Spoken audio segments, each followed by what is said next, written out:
আমাদের শিল্পী একটু বলবে কিছু আমাদের সম্বন্ধে। আমাদের 1 বছর থেকে মানে অনেক অত্যাচার করেছে যেভাবে এনকারেজ করেছে আমাদের। আমরা তো ছোটবেলায় গান শিখেছি, কিন্তু তারপর দীর্ঘ সময় বন্ধ ছিল সবকিছু। শিল্পীর ডাকে, শিল্পীর আহ্বানে, ওর চেষ্টায় আবার আমরা একত্রিত হয়েছি। এই 1টা বছর পূর্ণ করতে পেরেছি, এই জন্যে অনেক অনেক ভালোবাসা।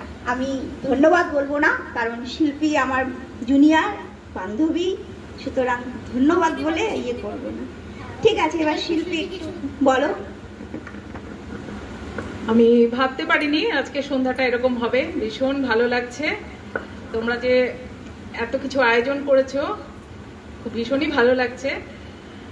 তো এই তো একটা ভালো কাজকে এগিয়ে নিয়ে যাওয়ার একটা চেষ্টা। সবাই তো সব জায়গায় অনুষ্ঠানের সুযোগ পায় না, অনেকের গান বাজনা অনেক আগেই বন্ধ হয়ে গেছে। তো আমরা চেষ্টা করছি আবার একটু একটু করে আমাদের কাজটাকে এগিয়ে নিয়ে যাওয়া। আমাদের এই সংস্কৃতি চর্চা, সুস্থ সংস্কৃতি চর্চা, এটাতে সকলেরই মন ভালো থাকে।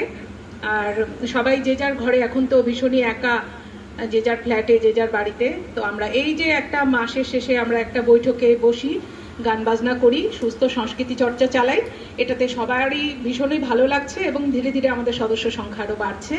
এটাই আমাদেরকে আরও অনুপ্রাণিত করছে আরও ভালো ভালো কাজ করাতে। এবং হারাধন স্যার আছেন, অজয়দা আছেন, ওনারাও আমাদেরকে ভীষণ সাহায্য করছেন, শ্যামদা আছেন। সকলের সহযোগিতা নিয়ে আমরা টুকটুক করে এগিয়ে চলেছি। দেখা যাক কত দূর আরও এগিয়ে যাই। ঈশ্বর সঙ্গে থাকলে সব ভালো হবে, এই আর কি। ঠিক আছে।